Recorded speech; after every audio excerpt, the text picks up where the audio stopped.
welcome to the show. As you can see, I have a dear friend next to me on the right-hand side who just so happens to be an Everton fan. Now, as you know, Alyx, Man United play Everton at Goodison Park on Saturday, which is a massive game for you guys as we're currently fighting relegation, which is just madness for me. But it was only right I got an Evertonian on the show and discuss the upcoming fixture and your opinion on United as well. I'm also going to take this cable tie off because I'm not doing a full show with a cable tie on my neck. I was going to say, mate. Yeah. So we're going to dive into both our seasons soon. But first and foremost, how are you, Alyx? And what's life like as an Everton fan currently? Not great, I imagine. Depression. That's what else is it? Like, it's shocking. Like, I'm worried. So obviously we're talking about this United game coming up, but it all depends on tomorrow's game. Like, if we don't win tomorrow against Burnley, like, nothing else matters really, does it? Oh shit, you guys play midweek as well? Yeah, we play tomorrow. Oh, I didn't know that. Yeah, Burnley, mate. If we don't beat them, we're gone. We're gone. Well, by the time this will be going out, it'll be today. So it's Wednesday. Is it Wednesday you're playing? Yeah. Yeah. So tonight, So it'll be tonight when you play it. That's a massive game for you, like, because aren't they just below you in the table? Well, yeah. Yeah, you can't. 21, we're 25, but with the fixtures we've got and stuff, we've fucked it. We're playing everyone pretty much.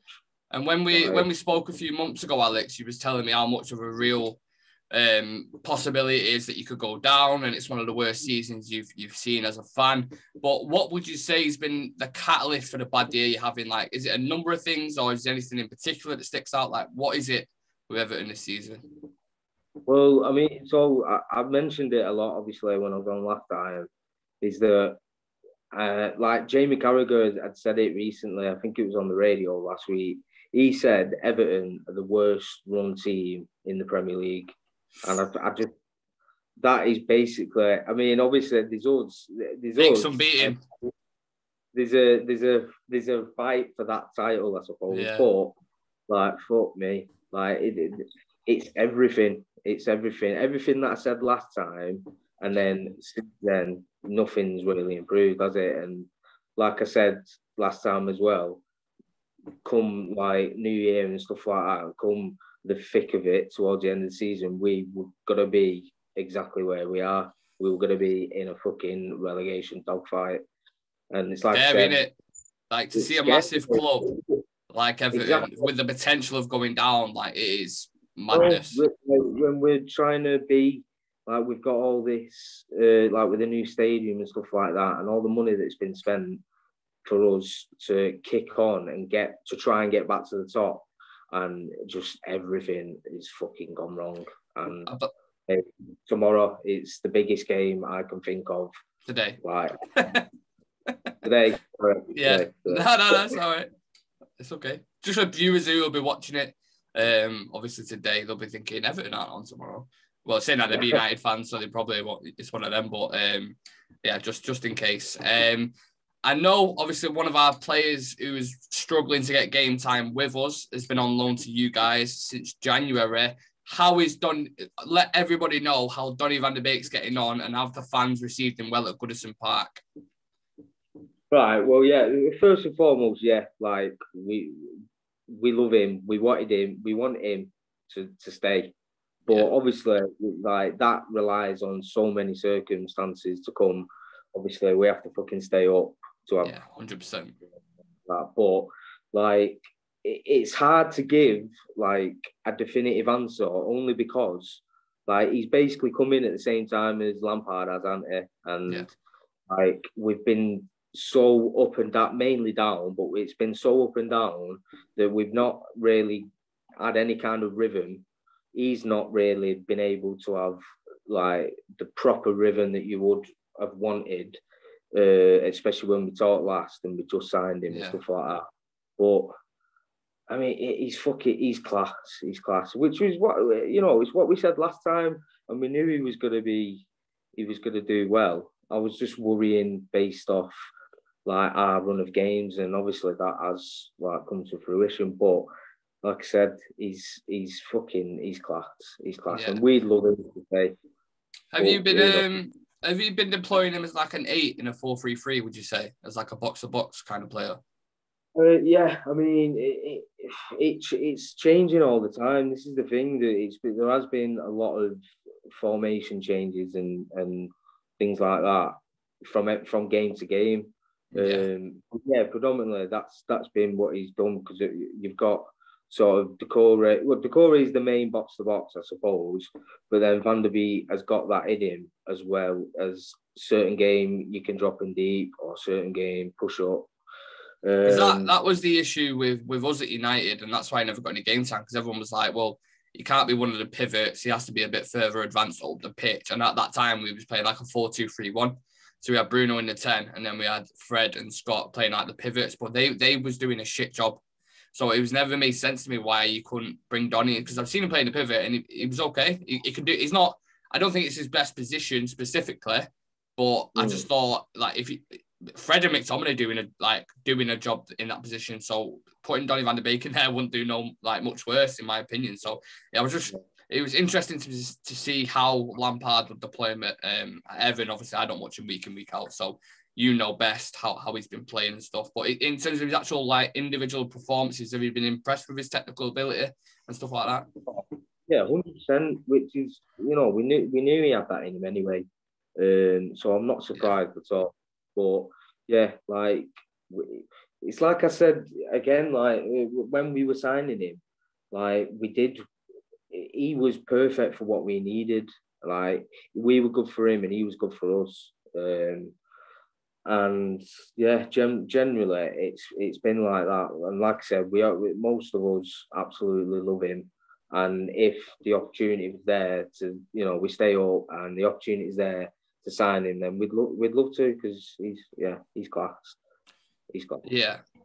Somehow I don't want to be that guy, but I don't think he'll stay on. I don't think it'll happen, to be honest. It could. There's a small possibility of it happening. Like I think if the only way it'll happen if you stay up and he has a massive role in it and feels loved, because I think that's what he wants there. Like at United, he did feel loved. But any sort of stats, so when Ollie was here, Ollie didn't rate him at all, never used him. He was like our summer signing, and he just never utilised him in the right way. Then Carrick obviously came in for like them few games. He used him, I think, once.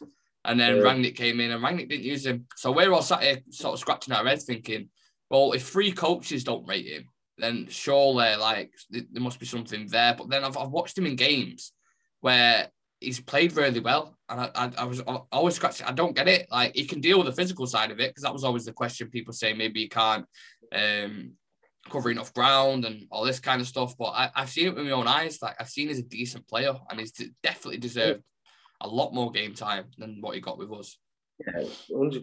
And like that's been the thing as well, is that like I said, he came in with Lampard, and you'd even said it when I was on, like you said it while we were talking, that like the news was coming through and stuff, and that Lampard and Donny had already spoken before like Lampard had even been announced and stuff like that. So that played a part, I think, in that he felt that he was gonna have someone who was going to put faith in him, someone who did have love for him, because like you said, you mentioned like 3 managers there who haven't. So that, like I said, it was exactly what he needed. It's hard to give the proper answer based off like the up and down form and the teams we're about to play and stuff like that. And didn't he? Sorry to interrupt you there, Alex. But didn't he get injured just before your recent game, West Ham, won it, and you had to deploy Holgate a bit further up? Yeah, but yeah. So this is what I mean. He's not had it exactly how he or us wanted it to be. Like there has been bad luck and stuff like that, so it's played the part. It'd be great if we could get him. Like it doesn't look great at the moment. That we'd have a chance to do it at the start, maybe because he was seeing the love. Like we had a song for him, straight up. You know what I mean? Like we were all loving him, and I felt he was feeling the love as well from Everton as a club and as a fan base and stuff like that. And maybe there was something in his head thinking maybe I could stay here and do quite well. But obviously, it all depends on how the. But if I'm putting myself in Donny van de Beek's boots, let's say, and he's come from, Ajax, where he's reached the semi-final. He was actually on the Ballon d'Or shortlist, like the 30-man shortlist. Scored in quite a few of the knockout rounds. I think he scored against Spurs as well, like a really good goal.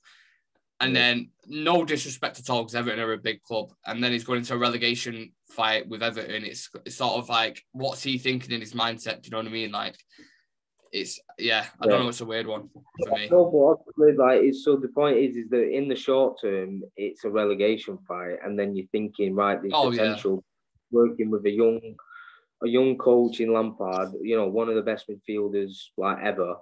So he's got to work under him. There is potential. That's what I'm thinking when he signed, that he has saw that there is a slight chance of something good happening, but obviously right now it does look dire. But if we do stay up, then who knows what next season's going to be like, who we can bring in and who we can fucking get rid of, basically, because we need to get rid of so many people. So there's a bit of optimism and then a little bit skeptical at the same time. Yeah, tiny bit. You have to stay optimistic as a football fan, don't you? Sometimes you have to stay there. Especially when you're an Everton fan, it's fucking hard. Coming into this game, Man United, so obviously we're playing each other on Saturday, 12:30 kickoff, I believe. Coming into this game, I think United have got 2 draws, 2 losses, and 1 win. Absolute awful form. Leicester should have beat us in that game, in our last game, should I say. If Ronaldo's individual brilliance wasn't there against Tottenham, we would have got beat off Tottenham. City dominated us 4-1, the second half, and that was absolutely crap. An Atletico Madrid game was boring as fuck. We struggled to create chances until the very end when we had a 2-1-9 formation or whatever it was. Stupid. He proper went all out for it. And we had about as much penetration as a pensioner we won. It was a joke. But yeah, the Watford game as well, when I think back to that I think that was 0-0 and we had about 30 chances and couldn't finish there. So that ended up as a draw. We dropped more points. And I kind of feel like with United at the minute, they're just kind of dragging the bodies across the line. I said last night on the show that we did that it's like we started a marathon and then halfway through we've had our legs cut off and we're just kind of dragging ourselves to the finish line. It's been absolutely horrible. And then on the flip side of things, Everton have 1 win and 4 losses in the last 5 games. A 5-0 spanking to Spurs, if you don't mind me saying, Alyx. A 1-0 defeat against Wolves and Newcastle. You got beat 4-0 off Palace in the FA Cup and got beat 2-1 off West Ham in your most recent game, which in fairness was more of an equal game. When I watched it, I know you had a man that got sent off with his centre back, but again, it's not as if we're both in glittering form. Both really, really poor form at the moment. But what I want to know is, Alyx, how has Lampard done since he's come in? And has there been a noticeable change, whether that's tactical or a confidence thing? Yeah, well, this is what I was saying before, is that it's been so up and down, right? So his first game was we played Brentford in the cup, and it was at home. And basically, all that's been said since, from Everton fans and stuff, since he got appointed was our home form but not just the home form, the home experience of the crowd and everything like that. The Everton fans have such a part in keeping the club up basically this season, in looking at the home form and stuff and how we'd have to just make it so intimidating and stuff. Be aggressive in our play and our tempo and stuff like that. And the first game, it was we smacked Brentford 4-1. It's nothing to write home about, obviously, but would you say that was more of a manager bounce though, Alyx? Would you say because the new manager, fresh manager? Yeah, I suppose you could say that, but the whole point that I'm making is that then the very next game we go to Newcastle. And fair enough, they did have their bounce of all these new players coming in. Trippier scored a free kick. So it was, and they beat us 3-1. It was a close game, but then they did deserve it in the end. It was 3-1. But then the very next game we're at home, and again it's only against Leeds, but then we play them off the park, and it's like this is like what we can be excited about. Like we can do something, especially at home. We beat them 3-0. But then we go away to Southampton, who again, like fair enough, they were like sort of the form team in the league at the time, like end of February and stuff like that. And they beat us 2-0. And then we play City at home, play really well, only lose 1-0. So you can see that it's just so up and down. But then we play Boreham Wood. And okay, it's the magic of the cup and stuff like that. And they've done extremely well to get there and did really well against us. But we only win 2-0 at home. Like we really fucking struggle to get through and stuff. The very next game we go to Spurs, it's 5-0. Fucking it's shocking. But then we still had the sort of to look back and say, well, at least the home form has been good. And so that is how we stay up. But then the fucking very next game, we lose 1-0 at home to Wolves. And then you just...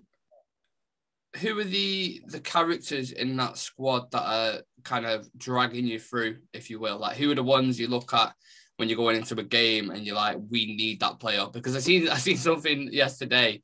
I don't know if you've seen it, Alyx. It was like a magazine cover of Dominic Calvert-Lewin, and he had like a bit of a mad outfit on and like a handbag in his hand. And I'm not, look, everyone has fashionable choices. It is what it is. But someone commented saying he hasn't scored since September or something, and he's posing with a handbag. What's going on?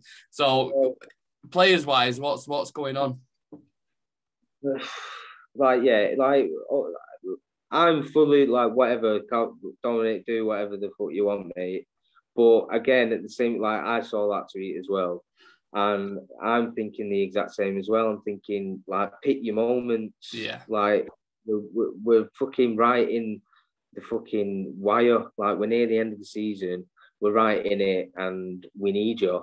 Like you've been injured all season. But like, okay, fair enough. It's not your fault. But like the fact that we've not had him this season is one of the reasons why we're down where we are. But then since coming back, okay, like I'm not going to be too harsh on him because he has had injuries and he's only just come back. But the reason why I mention it is because I remember it's not a similar situation, but I'm sure you're aware that Harry Maguire's had a fucking poor season for us. It's been absolutely dreadful. Just a very quick side note, I did a video on him analysing the mistakes he's made, individual errors, and he was at fault for 16 goals in our season. And that video I did in December or something like that, or January it might have been. So that highlights how bad he's been. But not only that, it was the moment when he scored against Andorra, I don't know if you remember it, and then he gave it that celebration with fingers in his ears. And I was just thinking, like, pick a moment, mate. United fans are absolutely furious with you. You just scored against a team that's part-time plumbers.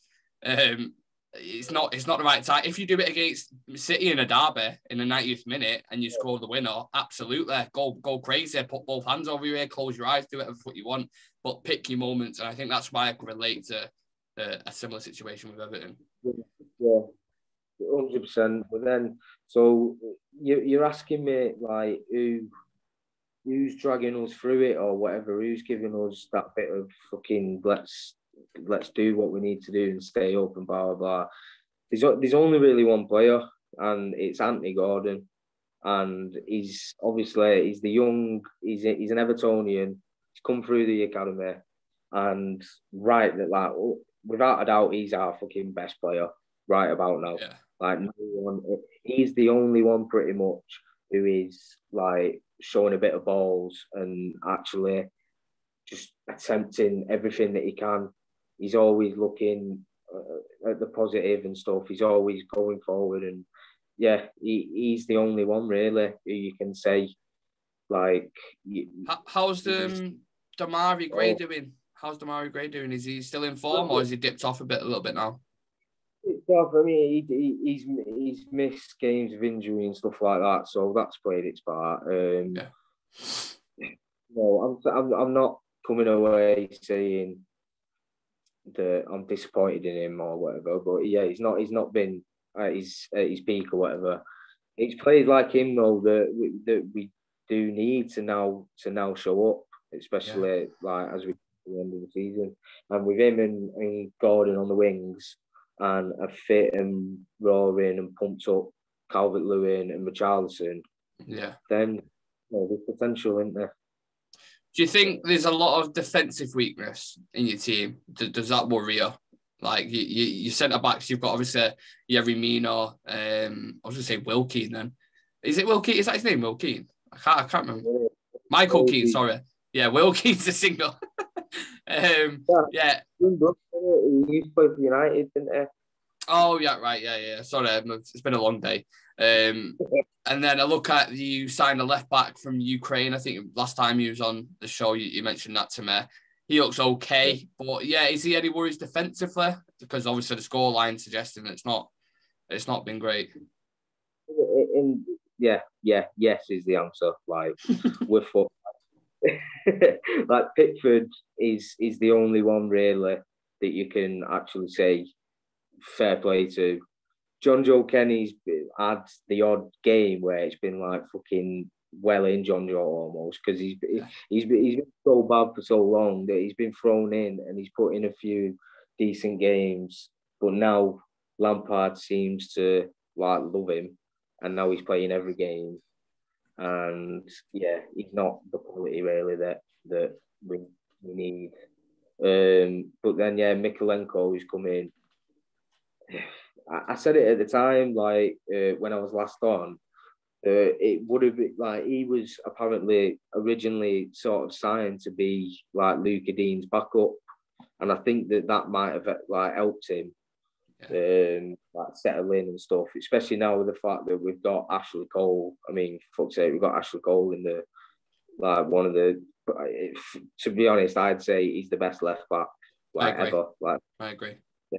That I've got. So so to learn off him and to learn under Luca Dean would have been like the ideal scenario. There's also Leighton Baines there as well, who wasn't half bad himself. So but it's just he's been thrown in because obviously the whole fucked up situation of selling Luca Dean, and then he's been thrown in. That was so bad.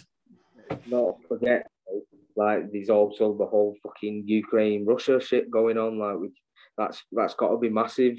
So that's just made him like even harder than it already was for him, and it was already really hard for him to come in and be sort of, undisputed. Hit the ground running kind of thing. Like you can't expect someone. You've got like, the first year in the Prem is the Prem's different level to anywhere in the world in terms of competition-wise and the physicality that's involved. So to expect a kid to come in from the Ukraine and put in like week in, week out, 8 out of 10s in a team that's fighting for relegation, it's not really realistic, is it? Like you'd have to be some special player for that. Just taking things away slightly from the pitch, away from the pitch, Alyx. Everton have got issues with their board, the way the club's being run. From your perspective, what are they fundamentally getting wrong from top to bottom? Because, like for example, United, the recruitment, contracts given out are just a joke. We sign players a lot of the time based on their commercial value. Also, the PR spin surrounding the club is a circus that blows egos and gives these players like Rashford and Maguire false perceptions of actually how good they are. And a lot of them think they're better than what they are. And where's the issues beyond the pitch for Everton? Is my question to you. And I know you said there's loads, but is it recruitment? What is it? Mate, I mean, like obviously it's on slightly different levels in terms of like the club size and what have you. But it basically what you've just said there just sounds like you were describing us, like literally. That's it's just everything though. Like literally every decision that like Farhad Mashiri's had to make has been pretty much the wrong one, entirely. And hasn't a member left the board as well? Or like they leave it a month ago or 2 months ago, something like that? Well, there's been so many like reshuffling, but this goes into the bigger point, like how bad it's been run for years, because like you've got the whole thing with like this season, with Benitez and stuff like that, and just all the things, all the fucking mad decisions that have been made. Like, we don't have to go into them again because I spoke about it last time, but Yeah, it's just it's them, but it's just every single decision. It seems they just get wrong, and especially with players like I mean, so the last question about the defense, like everyone, it seems, even the ones who we actually do like quite a bit, like Godfrey, he's not been doing well.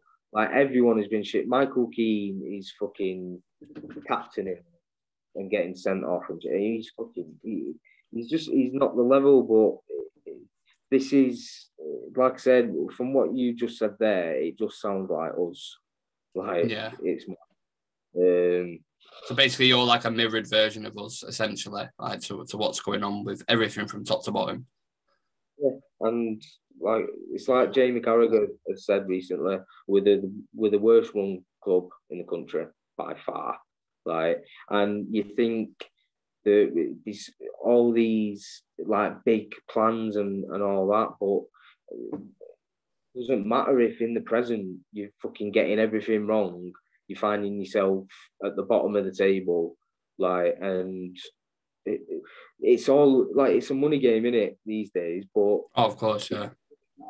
Like, yeah, we'll get parachute payments and stuff like that, but you think about all the money through sponsorships and things like that you're going to miss out on.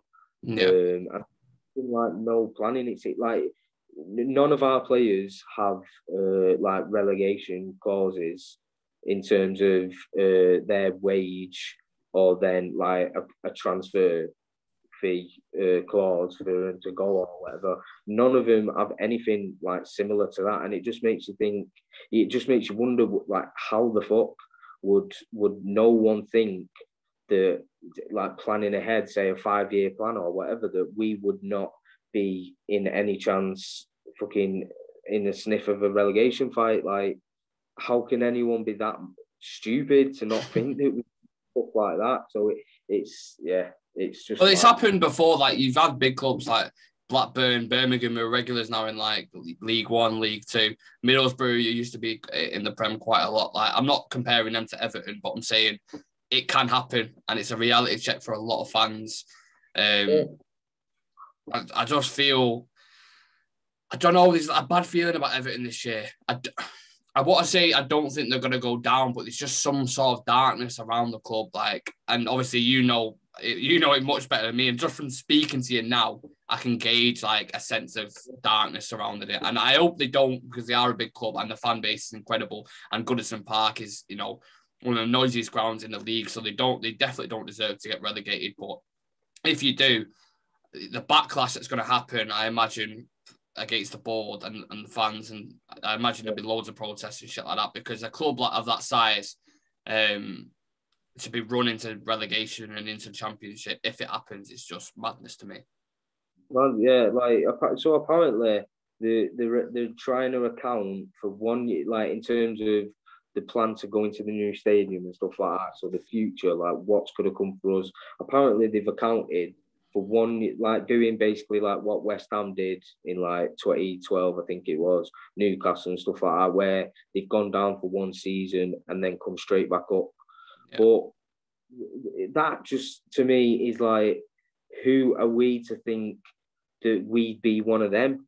Like, I see us being more like the Leeds and the Sunderland and the Portsmouths and the Wigan and teams like that. Like, I think we've got more in common with them in how they did things then, especially like when you think of Leeds, Portsmouth, literally all them clubs there, they all suffered massively financially.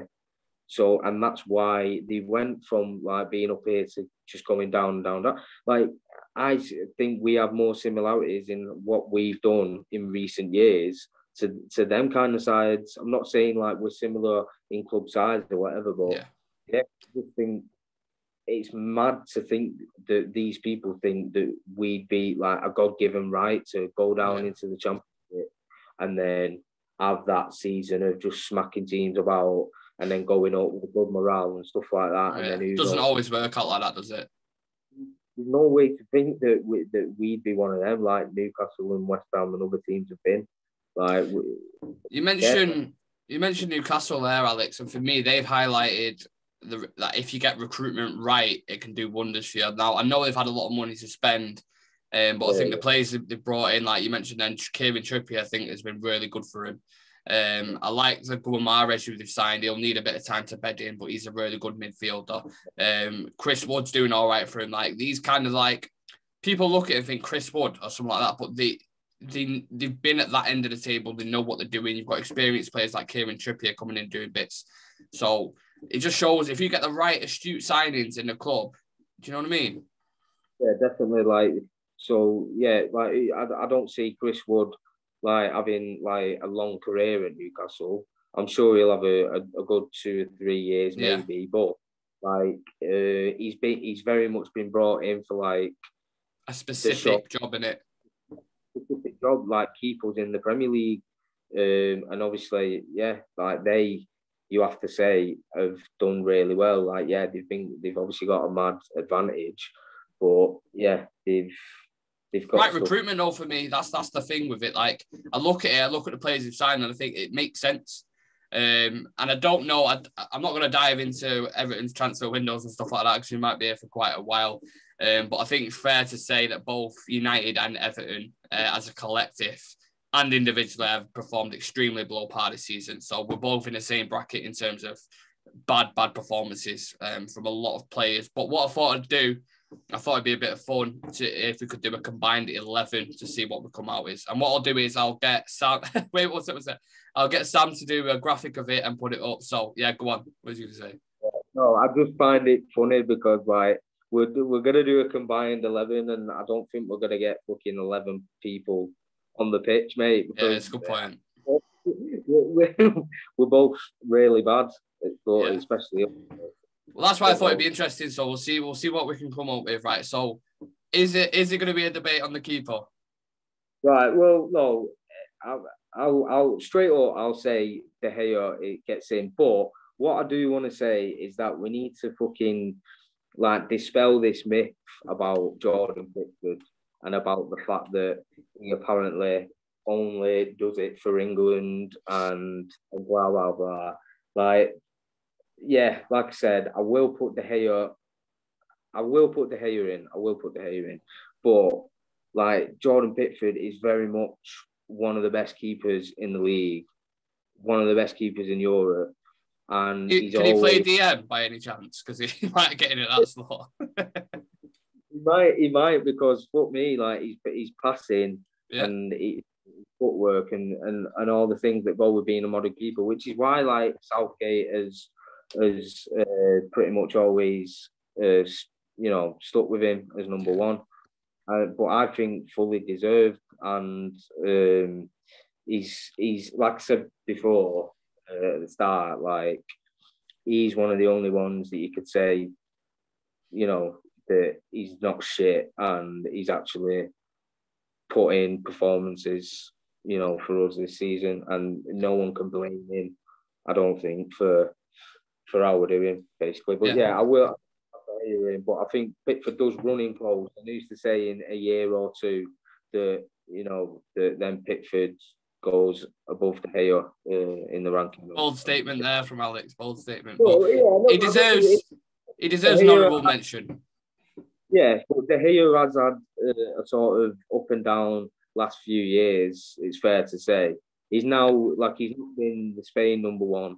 For this year, though, this year he's been fucking phenomenal. I know, and this is what I mean. Like, it is really fair play, but who's to say that he can then keep progressing or keep staying at that level as he gets older and stuff like that? I accept that. And one thing I will say as well, like I've called out on this channel for ask anyone who's been on there for months. Like David De Gea's distribution is shocking, absolutely shocking, and his commanding of the box is shocking, but his shot stopping in general in Europe is one of the best, hands down. Yeah, He's very good at that. Yeah. But let's move on to the right back because we can talk about individual players all day. Right back, right. So Seamus Coleman, and is he another right back who plays for you guys? Right. So yeah, there's John Joe Kenny, and then I've not even mentioned in like previous questions like in terms of what the fuck is going on is that like Patterson we've got right. And we signed him off Rangers, and he had a lot of clubs after him. He's got big potential and all that. And we've just not seen him at all. Like pretty much, I think he started against Boreham Wood, and half time he's been our best player in the first half. But I think 0-0. So Lampard like changed things up and stuff. So it meant that Patterson had to come off, I suppose, but. Like then we've pretty much just not seen him ever since, and it's mad. Like he was class. It was Boreham Wood, but like I just don't get why you wouldn't give him a chance when we've got Coleman, who is like he's still capable of the odd decent game and stuff or good game, but like he's too old now. Like it's time. So he should. Are we putting Dallow in? We probably are putting Dallow in. Like, I mean, there's no one from Everton's perspective, so it's either Dallow or Wan-Bissaka. Obviously, Dallow is taking his spot. Yeah, Wan-Bissaka's been dog shit this year, absolutely dog shit. Like he's been so bad. He's not progressed. He's not progressed at all on like a technical aspect or going forward. What you want from a modern wing back. Look at Liverpool's Cancelo. Robertson and Trent, and you look at City's Kyle Walker, Cancelo. Wan-Bissaka cannot do that side of the game. He reminds me of like a 90s right back.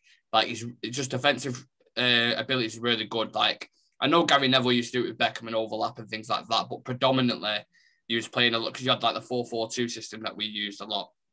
The right back's main objective was just to defend.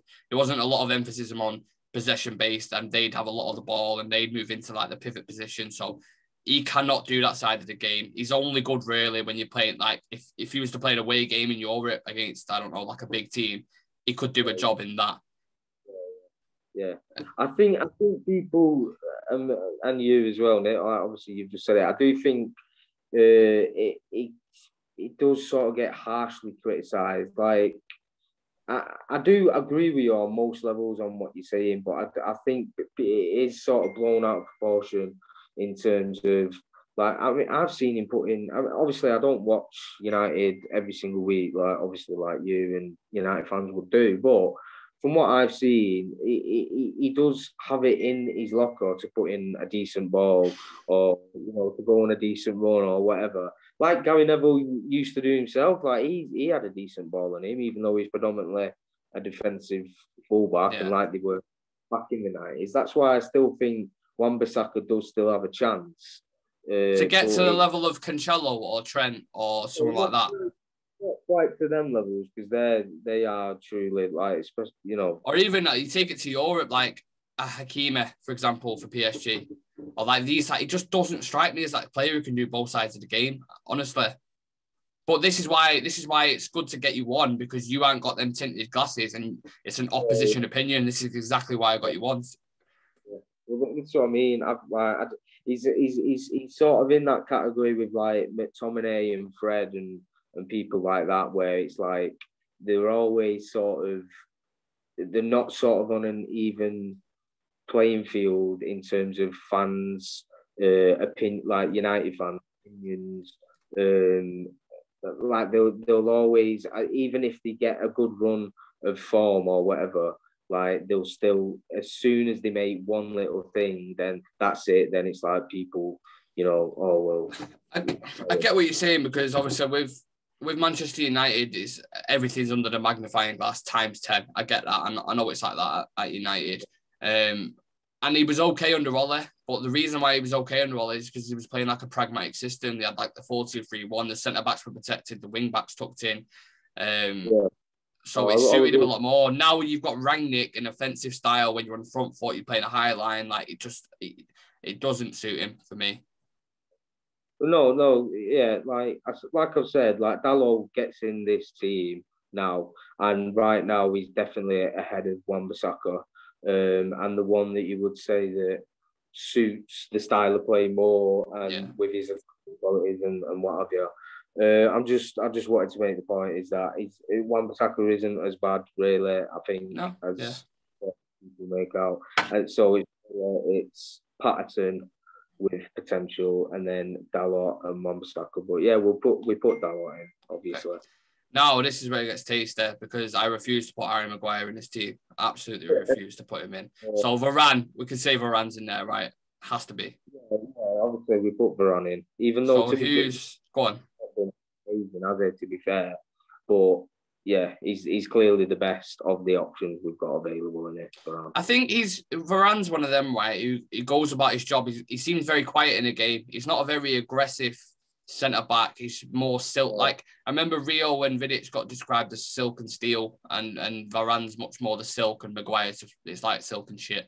Like they don't work together, to be honest. But Varane is very silk in everything he does. He's what's the word I'm looking for? He's Rolls Royce, isn't he, for defender? Yeah. He's a Rolls Royce defender, and it's just his injuries that worry me. He's had a few knocks here and there, so you can never get that consistency with a centre back partnership. But we'll throw Varane in there, Champions League Varane. But who's going to be the other centre back?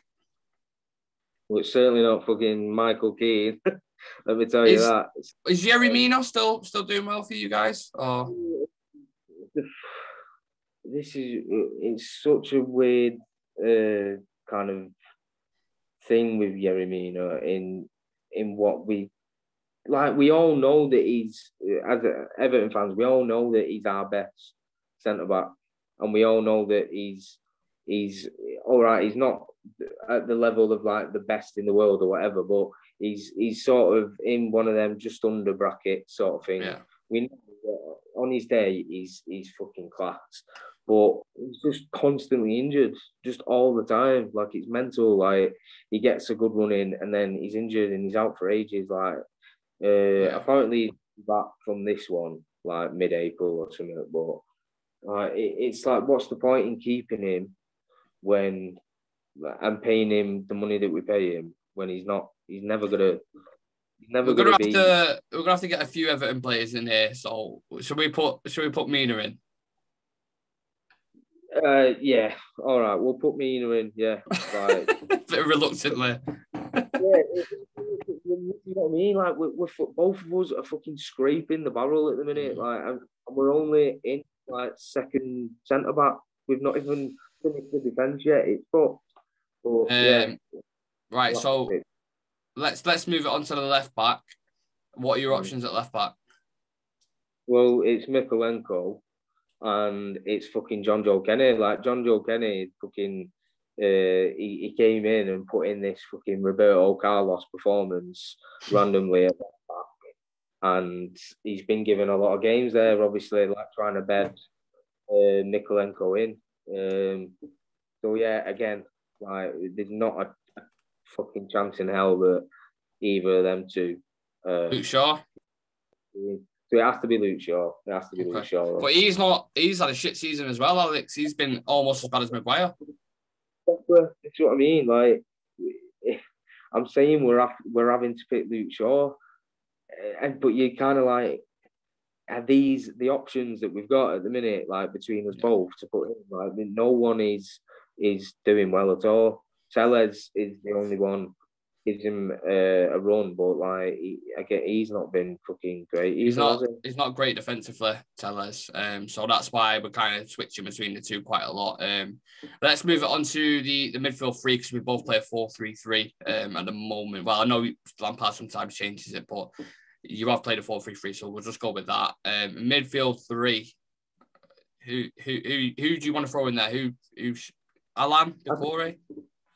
I was going to say, like, Decore is probably the only one who gives anyone, like, obviously, I don't know, because obviously Van der Beek is technically both of us in it. Like, yeah. We're not get the rights of him, obviously.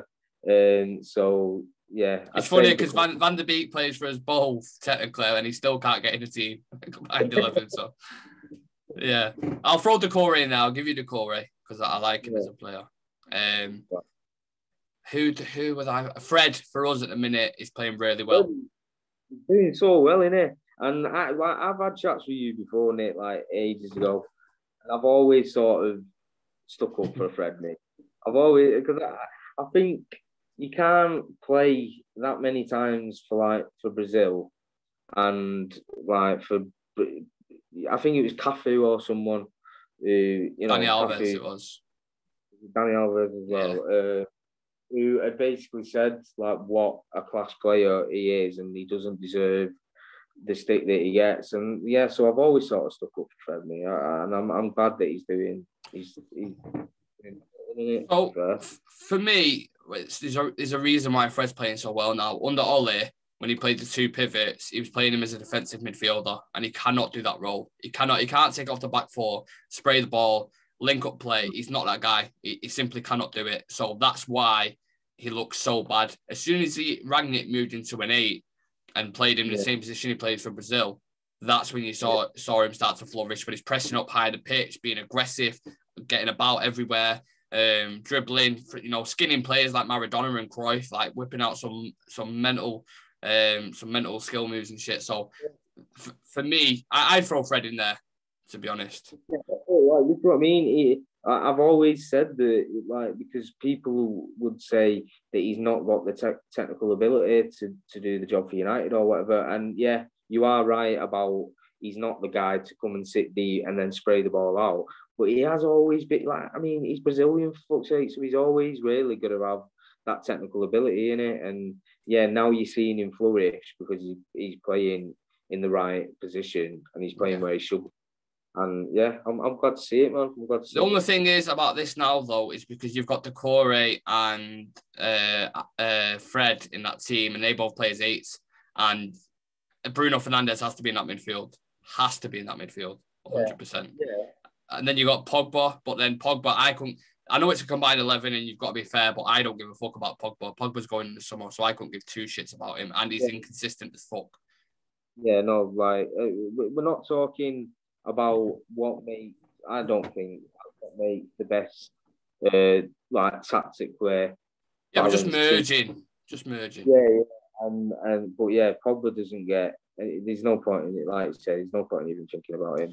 So we'll do just for shits and giggles. We'll do Decore, Fred, and Bruno. Yeah. Yeah. Okay. Yeah. Decore, Fred.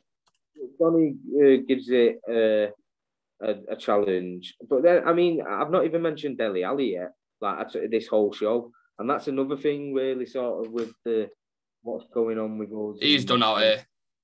So like he's not been given any opportunity, but like when he's actually played, like you can see there's certain things that he does that there's no one else, certainly in our squad, that can do like the things that Dele can do, to be fair.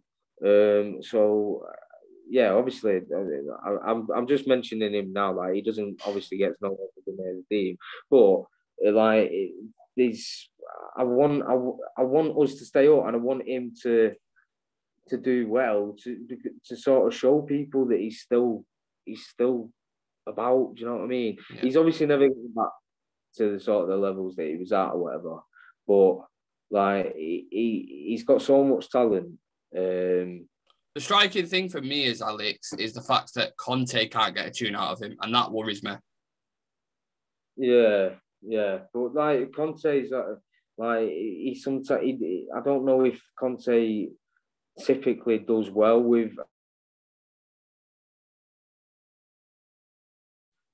like that. Like when you look at, you've muted yourself. Am I back? Yeah. Right, yeah, fucking phone call again. Yeah, what was I saying? It was just going on about, I said the worrying thing for me is the fact that Conte couldn't get a tune out of Dele Alli. Yeah, right, yeah, so like Conte, I don't think typically does well with a player like him. Like if you say like with Eriksen at Inter, like he was never getting in the team really, was it? And then there was a lot of players like that, Sanchez and stuff like that. But I will say with Brozovic, he did it really because Brozovic was like an attacking midfielder, and he turned him into like a really not one of the best, but close to that level in terms of where he's playing now in the pivot. So he has transformed him into a really good player. So yeah, no, I'll agree with that, but I would never put sort of Brozovic in the sort of maverick kind of role that you would say about Ericsson, and Sanchez and stuff like that. So obviously he gets no one in the team, and we say it's Bruno, who is it? Decore, Bruno, and Fred. Like, for sure. I am looking forward to see what happens with Dele next season, depending on if we stay up, and obviously if him and maybe Donny, maybe someone else, and Decore, and we see what we can do as a midfield, because I think there is potential in the midfield. But yeah, we'll have to see. Right, so we'll get into the front three now. This is where it gets a little bit interesting. I'm just going to throw one out there so far. Jadon Sancho has been phenomenal this season. We're good, yeah? Right, we'll do that again, mate, because I've missed that last one. Say again. Yeah, it's fine. So in the front three line, I'm going to put Jadon Sancho in there. Has to be in there because the past 4 months, Sancho has been quality. Absolute quality. Honestly, he's been our best player. He's been one of the only shining lights in the past few months. So Sancho has to be in there for me. Yeah. Well, yeah. So you can argue for, and I would agree with that. But then I'm fully arguing for Anthony Gordon, 100%, because he's the youngest lad in the team, but he's the only one playing for Everton, basically, because he knows what it's like to play for Everton. But beyond like sentimentality and stuff like that, he's been fucking unbelievable. Yeah. Like he really. No. Don't get me wrong. I've watched him in games, and I've thought, who is that kid? I've never seen him before, but he looks like a really good talent. Gone under the radar a lot, and now we're sort of seeing what a fucking talent he is and what he can be, and I hope that he can, keep progressing his game and get to fucking the top level, and hopefully he can do it with us. But fucking, like, obviously it doesn't look very great. Like that's gonna happen. But I have to say that he has to be in the team, man. He has to. No, I'll give you that because Rashford's been abysmal for us. He's had one of his worst season ever. Elanga's done well for us since Rangnick's come in. He's looked like a really bright talent, but it's a combined 11, so I'll give you Gordon. Yeah. So the team is David De Gea, Dalot, Varane, Mina, Shaw, Decore, Bruno, Fred, Sancho, Gordon, and Ronaldo. It has to be Ronaldo. It's Ronaldo. It's Ronaldo. Has to be. If we're talking sort of based off like talent and stuff, but not going on current form or whatever, then we'd make more of a case for Calvert-Lewin and for Richarlison to get into this team at least. I'm not saying they take Ronaldo's place, but like to find a way to fit him in. Yeah. I like Richarlison as a player. Yeah.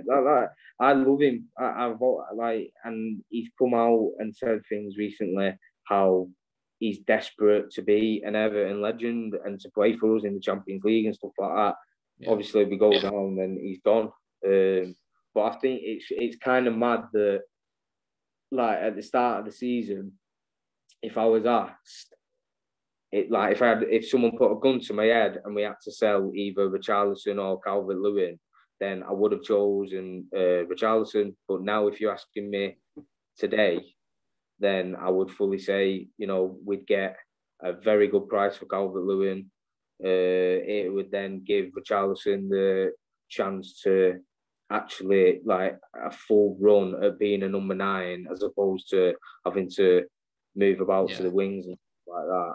It's something about like Southern American players who have like a passion about him. I don't know what it is, but like Cavani, when he came over for us, in that first season, like he hadn't played this season because he's just a biscuit. He crumbles every time he plays. He has one game and then you don't see him for about 2 months. But that first initial season when he came in, the passion and pride and like the fans absolutely, obviously including myself, absolutely loved him when he came in. And I don't know if it's a Southern American thing, like I don't get it, but Richarlison strikes me as a similar kind of, you know what I mean, cut from the same cloth.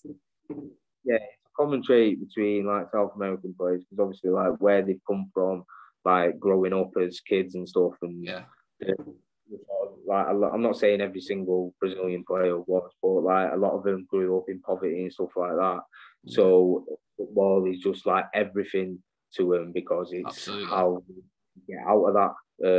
So yeah, they've always had that passion in him, and Richarlison definitely he plays with his heart on his sleeve.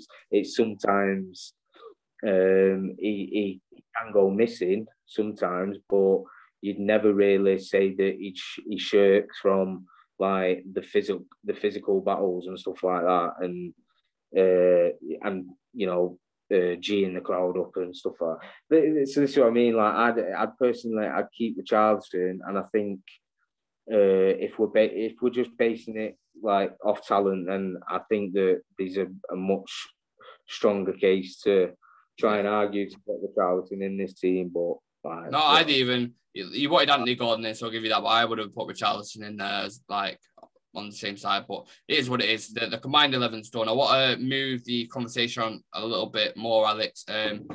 I'm not sure if you've seen much of United this season, but if you can give me your honest assessment on us looking from the outside in, obviously as an Everton fan, and where you think the issues lie in the squad from when you've watched this.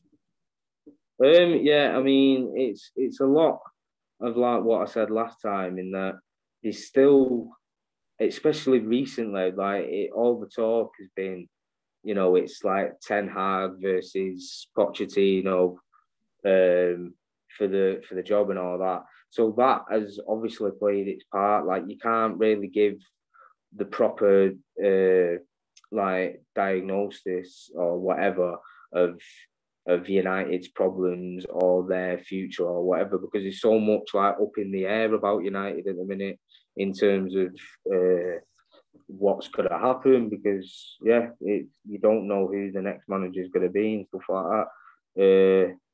I said last time United get top four. Like I'm not too sure now. Like it's got to be very difficult. I'm not saying they definitely won't get it, but it's looking a lot more difficult now with teams like Arsenal in good form and stuff, and Spurs Tottenham as well. Going about the business as well. Yeah, so.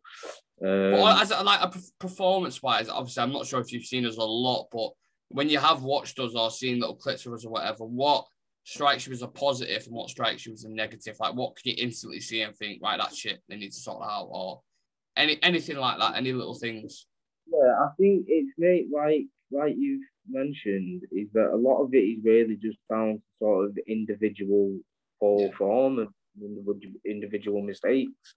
Harry Maguire's obviously been really, really poor, and then you've got your Rashfords and people like that. I think that has obviously played its part in what you could say about United.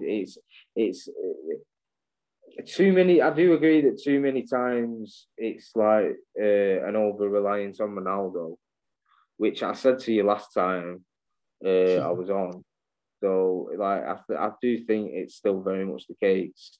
The issue with Ronaldo is, Alyx, sorry to cut in on you there, is we bought Ronaldo basically so City didn't get him. So we didn't have a system in place to fit the guy. You know what I mean? Rooney said it last night perfectly. He's not the same Ronaldo he was when he was once here. He's not the Ronaldo that was at Madrid. He's 37. He is on the decline. Still a very good player, but he's a poacher, and you need young, hungry players around him in order for him to, you know, be successful. You throw him in a team like, I don't know, City's a bit of a weird one, because I think actually the way they play without a striker with a false nine at times, like, it's dangerous, very dangerous. But I think you throw him in like an accomplished team now and put him as a number 9, and you've got solid, experienced players all around and dynamic, quick, physical players as well. I think he'd do really well. But at United, like, there's so many issues and holes throughout the full team. Bringing Ronaldo back to being there just wasn't the right thing for me. No. Like, if he'd have gone City, he'd have scored. Like, he'd have broken records, I think, because he's perfect for how City play. Because, you know, how many goals does City score where it's the quick passing and then it's across the box, like low, and then someone's tapping. Like, Ronaldo's the perfect guy for that, obviously. But,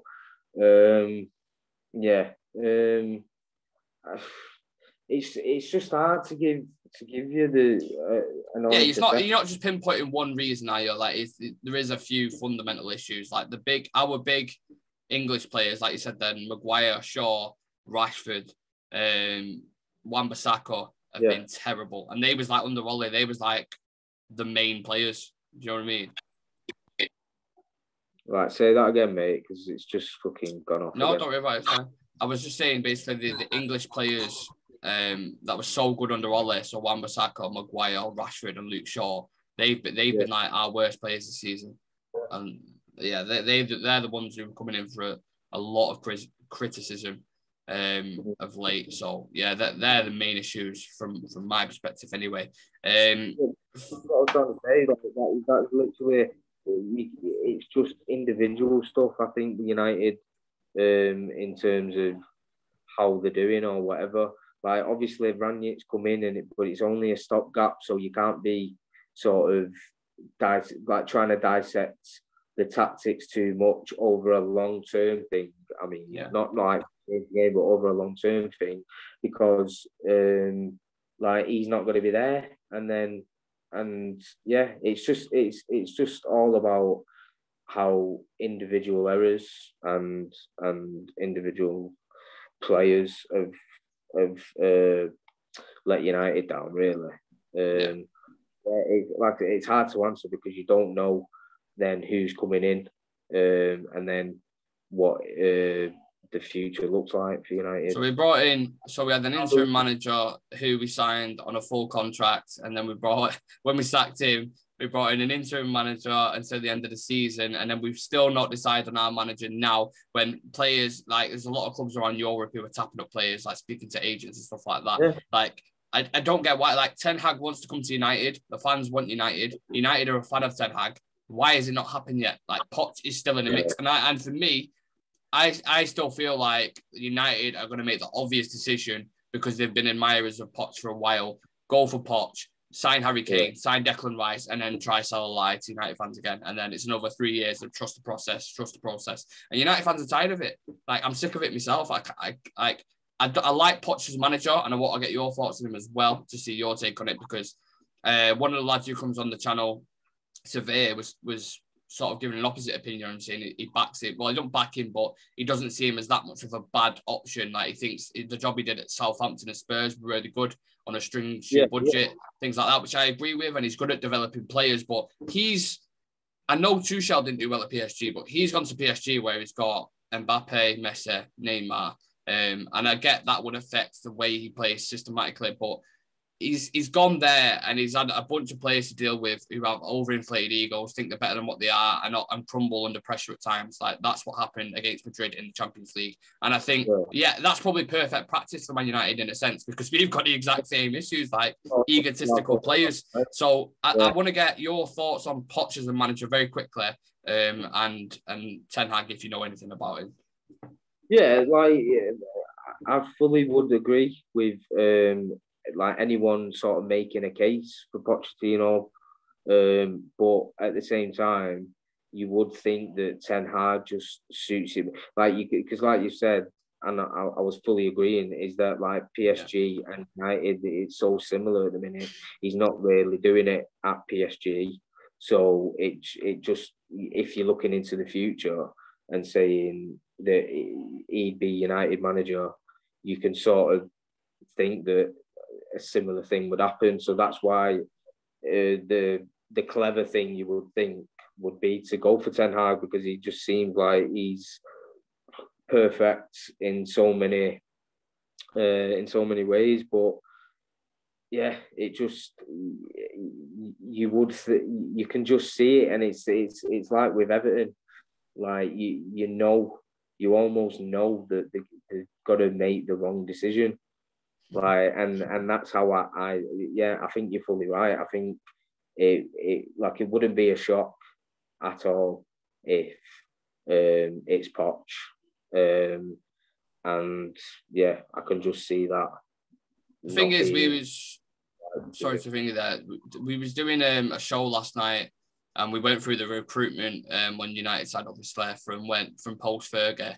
So one issue I've always highlighted, Alyx, is we've got players from 5 different managers or 4 different managers since Fergie. So David Moyes signed Fellaini and Mata. We still got one Mata here. Van Gaal signed players like who's still at Martial, I think he signed. And there was another one I can't remember off the top of my head. Mourinho signed Fred, Bailly, Pogba, all these kind of guys. All these signed Maguire, Wan-Bissaka. So in our team, we have players from different managers, how they want to play, like different identities. And it's just, that's why we look so lost on the pitch. It's just a mixed bag. And in Pep's team or even Klopp's, 8 or 9 of the players in that squad are players who they signed. When Pep went to City, it was only De Bruyne and Sterling who were there. I think that are still in the team now.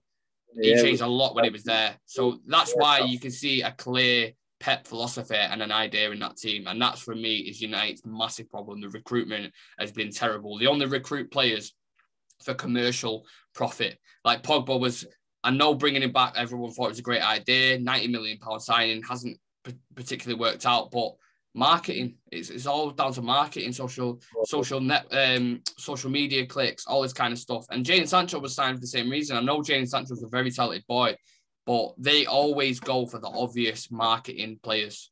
Jesse Lingard's like a prime example of that. I know he came up as a kid through the academy and stuff, but that's the reason why we've kept on for him so long, because he's a marketing asset. Could be good in a pure footballing sense. Yeah, you would say that.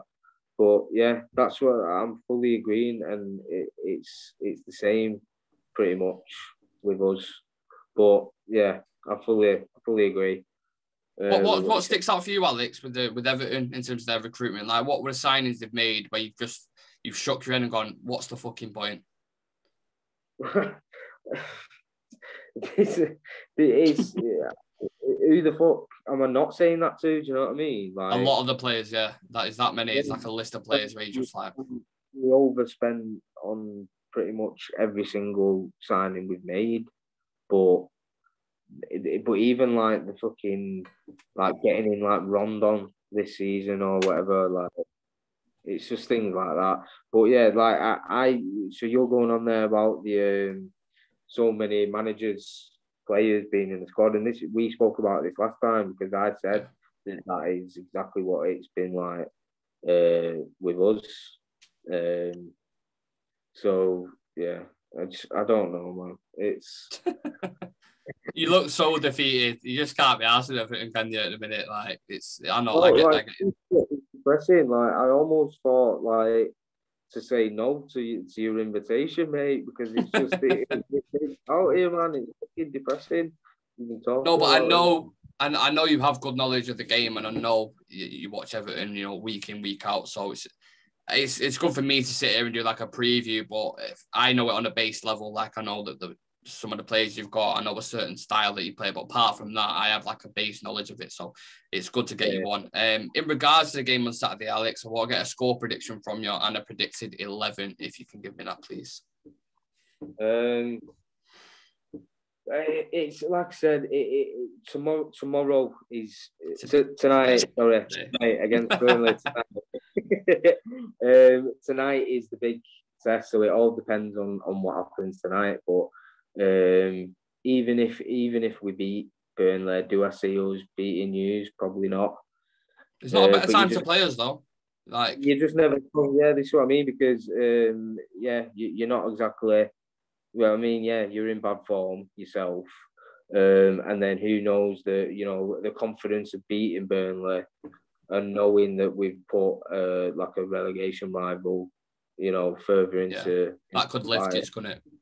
Yeah, so who knows? It's hard to give a prediction, man, because I fully see us losing, and especially if we lose to Burnley tonight, then then I can see us getting absolutely slapped. Like, but you've only got to look at. Don't forget, Alyx. Don't forget, we in the previous leg at Old Trafford, it was 1-1. I know. And this was sort of like the beginning of the season-ish when we were kind of doing all right.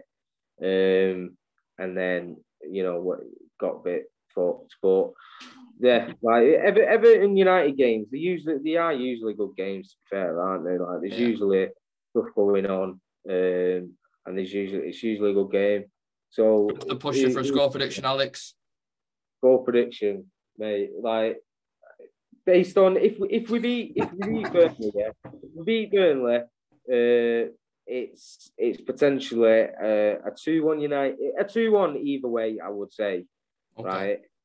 But if we lose to Burnley, then I fully predict 4-5-0 to United, like 100%. And just as a disclaimer, I will clip that up if we beat you 4-5-0. Yeah, man. And what lineup am I predicting? Us or you? You or both? No, just you. Right. Yeah. Well, obviously Pickford starts, and then I've gone on about Lampard and his favourites and stuff. So I would fully expect John Joe Kenny to play somewhere. Either I could see us playing the 5 at the back that he's been going for, so the 3 centre backs. But so Kenny could either be right wing back, left wing back, or like right centre half. So I fully see him playing somewhere, one of them. If not, then we're talking Michael Keane will probably play because he comes back from his ban, I think, for the United game.